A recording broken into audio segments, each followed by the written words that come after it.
Ingat nggak seperti apa internet beberapa tahun yang lalu? Mengunduh film butuh waktu semalaman.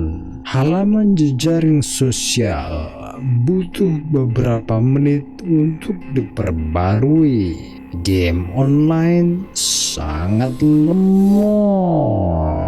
Dan ini hanya sebagian kecil dari masalah yang kita alami semua. Saat ini, teknologi berada pada level yang sama sekali berbeda dan internet tidak terkecuali. Terlepas dari kenyataan bahwa ini sudah cukup cepat, saya mengajukan satu pertanyaan. Apa yang akan terjadi jika kita mempercepat internet hingga tak terbatas? Untuk membahas percepatan internet, kita perlu memahami cara kerjanya. Pada tahun 2020, jumlah orang yang menggunakan internet waktu itu melebihi 4,5 miliar. Mengingat populasi dunia, ini lebih dari setengah dari seluruh penduduk bumi. Dan ketika ada banyak permintaan, Anda perlu menawarkan sesuatu menanggapi ini. Dengan begitu banyak pengguna, ini bisa menjadi masalah besar jika kecepatan transfer data terlalu rendah. Kecepatan internet rata-rata di Taiwan pada tahun 2019 adalah sekitar 85 megabit per detik. Di Amerika, 33 megabit per detik, dan di Australia, 16,3 megabit per detik.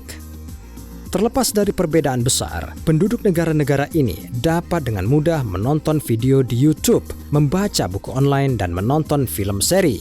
Jadi, kecepatan ini bergantung pada apa? Ada beberapa teknologi yang digunakan untuk mengirimkan informasi melalui koneksi internet. Salah satunya dibuat melalui kabel twisted pair. Di dalam ini biasanya ada 4 pasang konduktor yang dilalui sinyal yang mengkodekan data. Sekarang ada banyak jenis kabel berdasarkan twisted pair, tapi saya tidak akan membuat Anda bosan dengan informasi yang tidak perlu. Kecepatan transfer data rata-rata dengan metode ini adalah dari 10 megabit per detik hingga 10 gigabit per detik pada jarak hingga 100 meter atau 328 kaki. Cara lain untuk mentransfer data adalah nirkabel yang rata-rata orang sudah tahu. Tidak perlu dipusingkan dengan kabel dan mengatur banyak hal.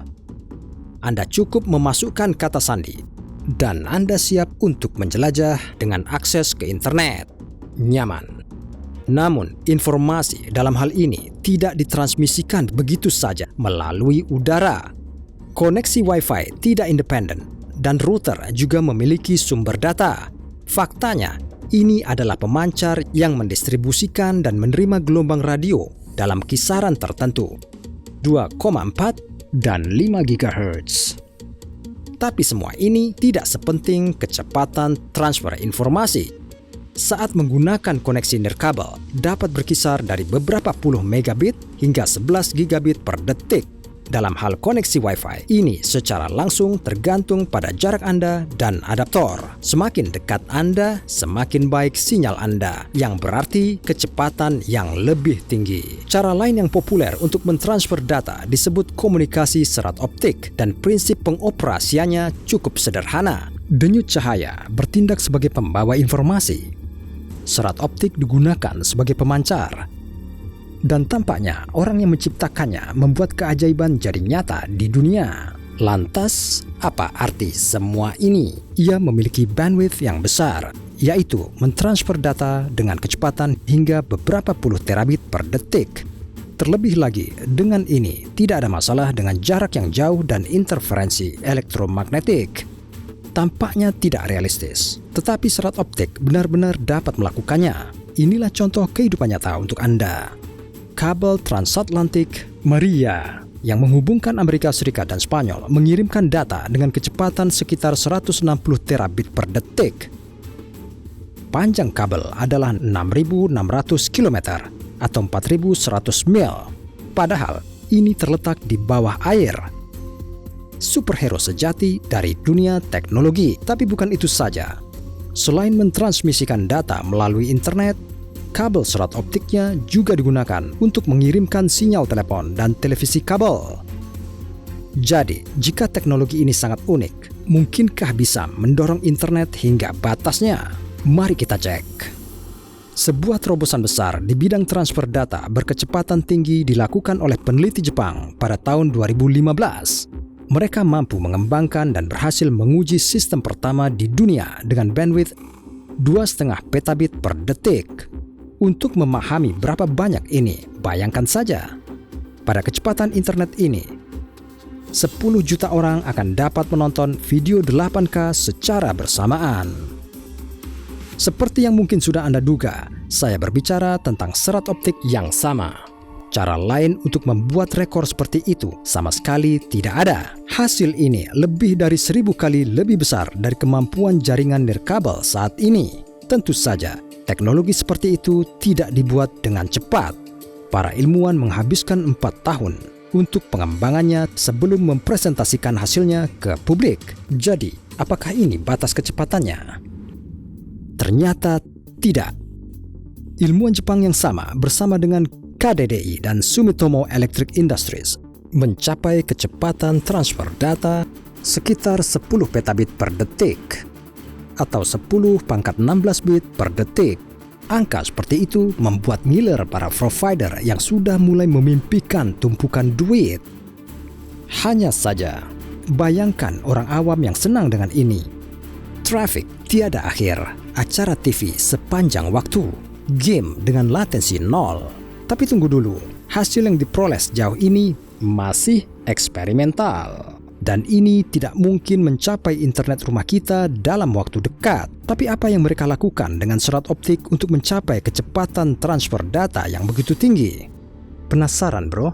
Mari kita bahas serat optik ini seperti apa sebenarnya. Dalam arti luas, itu adalah seutas bahan transparan yang membawa cahaya ke dalam dirinya sendiri. Serat optik mode tunggal memiliki satu saluran, dan itu hanya bisa melewati satu sinar cahaya pada satu waktu. Tapi, ada jenis lain dari serat-serat optik multimode, dan melalui ini, beberapa sinar cahaya yang terpisah dapat lewat pada saat yang bersamaan. Untuk sepenuhnya memahami proses ini, mari kita bayangkan garis warna yang berbeda. Masing-masing dari ini adalah aliran cahaya yang terpisah. Jika Anda menjalankannya melalui serat optik multimode, ini akan berjalan secara internal dan independen satu sama lain. Ini seperti jika Anda dan tetangga Anda tinggal di gedung bertingkat di lantai yang sama, tetapi akan turun di sisi yang berlawanan dari tangga. Dengan cara ini, dalam satu serat, bandwidth dapat ditingkatkan. Aliran informasi yang berbeda ditransmisikan secara independen satu sama lain. Kecepatan internet meningkat. Dalam prakteknya, serat optik dapat menerima sejumlah besar sinar cahaya hingga beberapa ratus. Dengan cara inilah, pada tahun 2012, spesialis Jepang berhasil mencapai kecepatan 0,1 petabit per detik. Menggunakan Netflix sebagai contoh, kecepatan seperti itu akan memungkinkan 5 juta orang untuk menggunakan layanan sekaligus. Namun, ini bukan teknologi yang akan mempercepat internet hingga 10 petabit per detik. Ada hal lain yang masih diperlukan. Untuk meningkatkan kecepatan transfer data, perlu dilakukan penambahan bandwidth pada serat optik. Dan untuk meningkatkan ini, Anda perlu menambah jumlah saluran optik, bukan? Hal ini dapat dicapai dengan meningkatkan jumlah serat dalam satu kabel. Secara teori, ini tampaknya sangat sederhana. Tetapi para ilmuwan telah mengerjakan teknologi ini selama bertahun-tahun. Dan oleh karena itu, masih ada lebih banyak pekerjaan yang harus dilakukan. Tapi kembali ke 10 petabit per detik.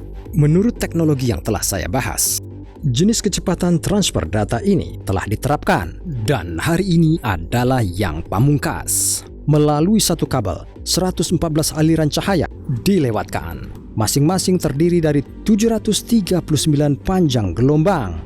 Akibatnya, 8.246 bentuk gelombang harus melakukan perjalanan melalui serat optik untuk menciptakan internet tercepat di dunia. Ini sulit dibayangkan, seperti membayangkan jalan raya besar dengan 84.000 jalur. Sebuah pencapaian yang benar-benar hebat. Untuk saat ini, kemajuan kita menuju tingkat ini masih dalam tahap percobaan. Tapi saya yakin para ilmuwan sudah bekerja pada pengembangan jaringan untuk masa depan yang akan tersedia bagi kita semua di setiap sudut planet ini. Namun, kita masih perlu menunggu beberapa tahun lagi. Untuk saat ini, kita akan terus menonton film 5 menit setiap kali, menunggu segmen baru untuk buffer, memainkan game berlatensi tinggi, dan memulai ulang router Wi-Fi. Tapi segera ini semua akan berubah. Dan jika video ini tidak nge-lag saat menontonnya, pastikan untuk like dan membagikannya kepada teman-teman Anda.